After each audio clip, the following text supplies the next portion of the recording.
Hey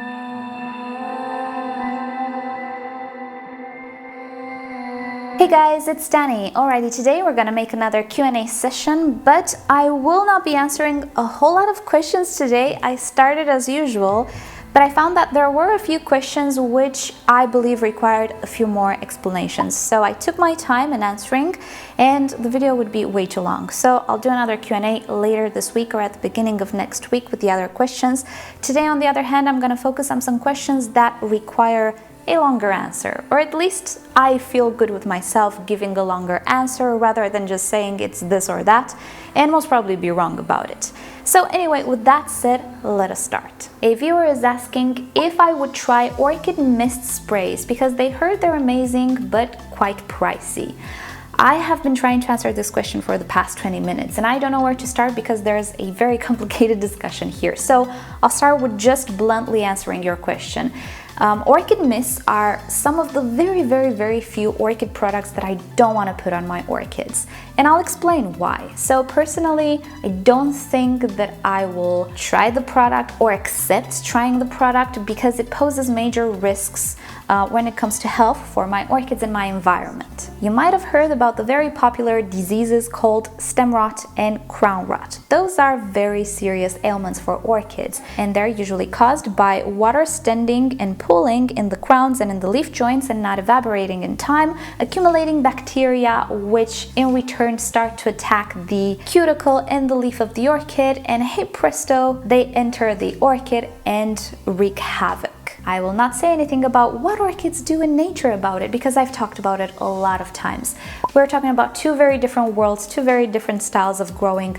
Things don't match. We cannot compare them. But in cultivation, whatever mist, shower, spray we use on orchids, no matter if it contains insecticide, nutrients, conditioners, whatever that might be, it will always pose a risk of rotting. And among these things, stem rot is pretty much the thing that I don't know how to cure because it's very inconspicuous. It can attack the orchid from the inside, you have no idea what's going on, and then you will see the leaves just fall, and it's already too late when that happens because the stem is already gone. So the crown, it's okay. We can put some cinnamon, we can stop the infection, the orchids can do without the crown, we can have keikis. Roots, again, we can remove the old roots, promote some new roots. The orchids still have their leaves, they produce roots, we're okay with that. But stem rot, the stem is the core of the orchid. If the stem is gone, there's nothing to produce roots or leaves. So stem rot is something that nightmares are made of for me at the moment. Do I really want to increase the risk of getting it? Absolutely not. The only thing that I accept on my orchids as showerings are concerned are the homemade insecticide that I use.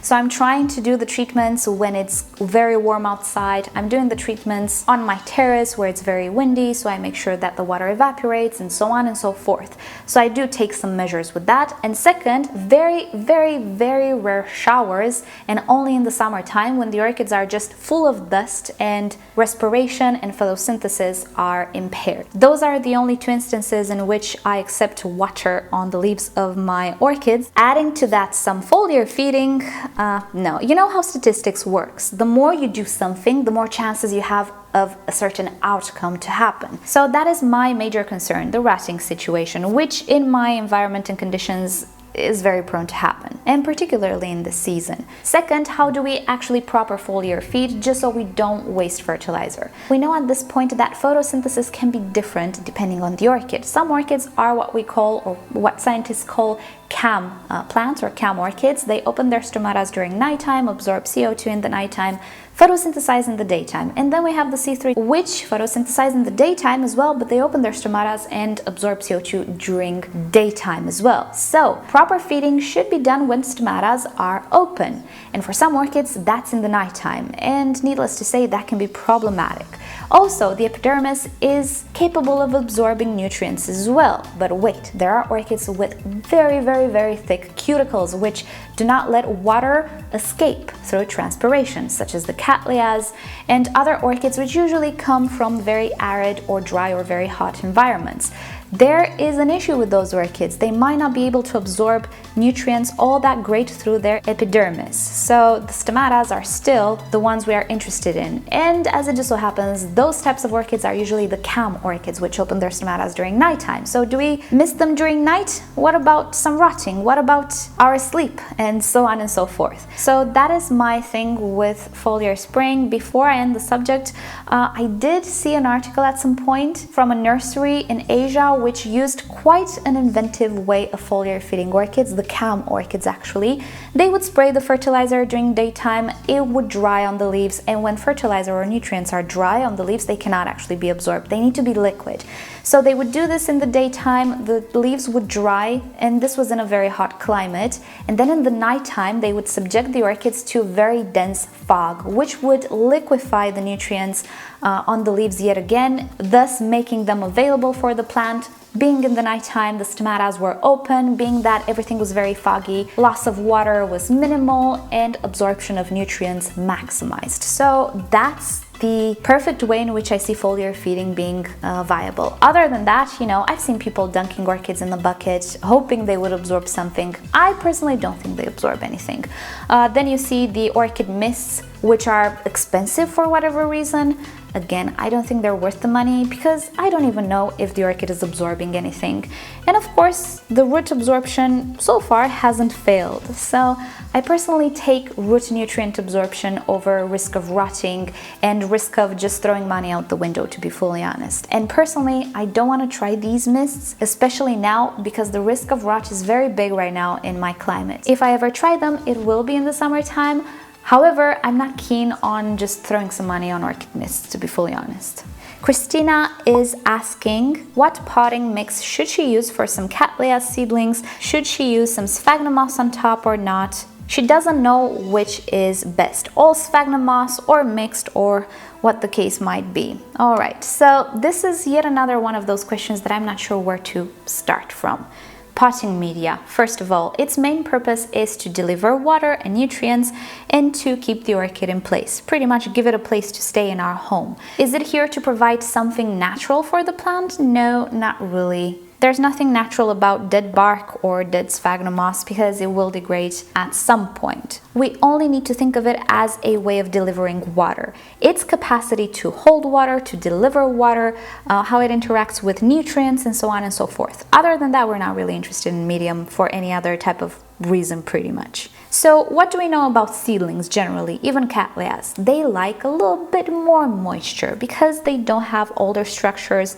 They are more sensitive. The older the orchid is, the more strong it is. Maybe we don't have much of a root system, and the root system that we have is very crucial to be kept in good condition. Therefore, a medium which is good for them needs to hold on to some water but still be airy. They're still epiphytic. How is your environment? Is it dry? Is it hot? Is it windy? Are you gonna keep them outside or inside? Is it rather cool? Is it rather humid? How is your environment? And let's say we pick it's rather dry and rather hot. Well, in this instance, we need a medium which can retain a little bit more water to compensate for the dryness in our environment. So maybe we should think about sphagnum moss.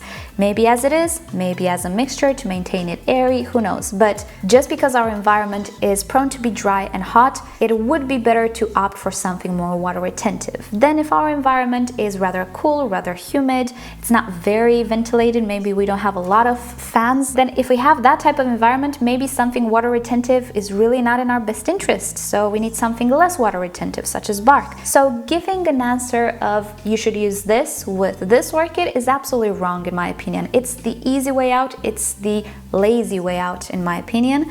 I prefer to actually explain why we choose media. So for your seedlings, as I was saying, you need something to deliver water because they don't have older storage devices.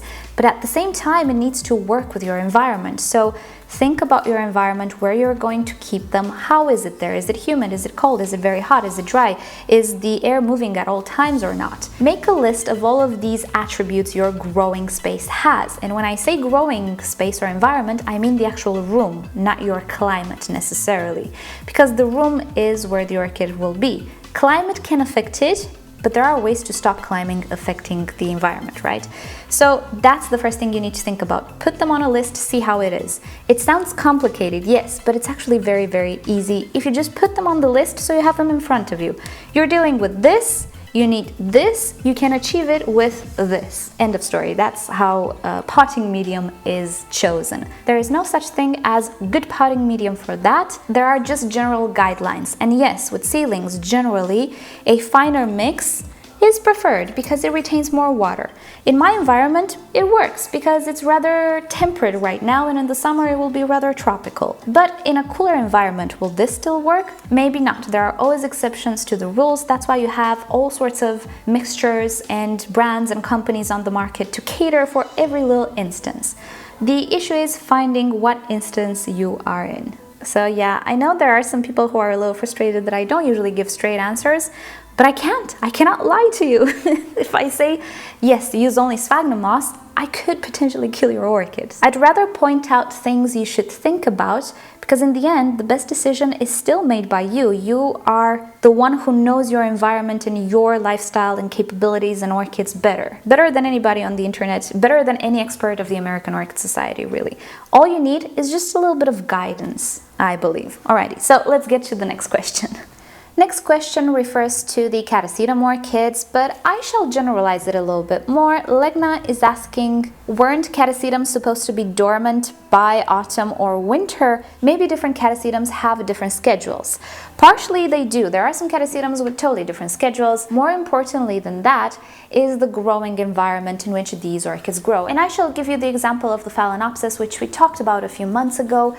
In my previous environment in Romania, I had my Phalaenopsis spiking somewhere in September, while here they spike in November or December. And we did make a big discussion out of it. Check the description down below. I won't insist on all of the details and all of those explanations that I gave, but pretty much bottom line, the exact same orchid, the exact same individual will perform and act differently in accordance to the environment it is in. It really doesn't matter if it's September, October, or November, or if people call it winter or autumn. The orchid goes by the external factors. So if orchids behaved differently for me in Romania than they do here, it's really easy to extrapolate that people in some territories will have a different experience when it comes to growth, specifically behavior and growth behavior at a certain time, than other people. Orchids always behave in accordance to their environment. Yes, they have growth cycles and growth patterns, which they will follow to some extent.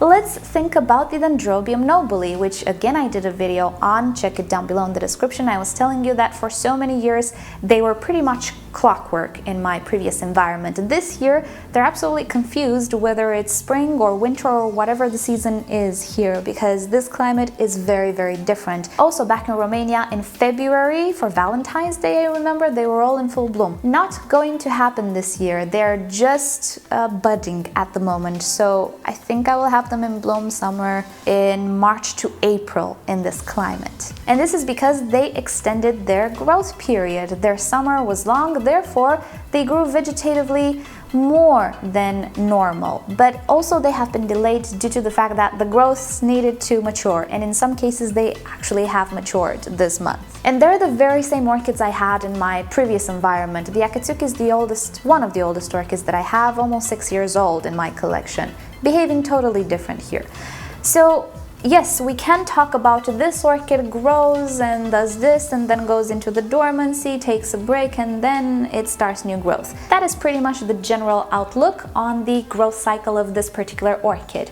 How much it will stay in dormancy, how soon it will lose its leaves, will it lose its leaves before a new growth starts? That's more complicated to determine, because in every environment it can actually be different. Even if we're talking about the same species or hybrid, they will always adapt to whatever is around them. And since our environments are not identical, you will always get discrepancies from grower to grower. You know how they say stop watering this orchid at Halloween and start again at Valentine's? Well, this doesn't work in my climate. If I do that, I completely throw off the growth cycle of any of my orchids. That usually works in temperate climates. Yes, of course, my Nobiles, for Valentine's, they were in bloom. I could start watering and fertilizing them. not here I won't. So you have to keep this in mind with your orchids and with what you see on the internet for other growers. Always think about the conditions they're in. If you don't know the conditions, ask the grower if they can answer. All of those little aspects influence how an orchid behaves, when it starts growing, when it stops growing, and so on. So it's never a black and white situation. It's never, this person has no idea what they're talking about. No, it's not quite like that. It's always case by case. What's important is to extrapolate, and that's part of my job. Seeing what my orchids are doing, extrapolating for other environments, which sometimes can be tricky. But yeah, I'm trying to do a good job. You just have to know that for each grower, orchids behave differently. To some extent, not completely differently. And that is about it for today. Thank you guys so much for watching. I will get to more questions later on this week, but for today, I think it's enough. I think already this video is long, but I did enjoy the questions actually.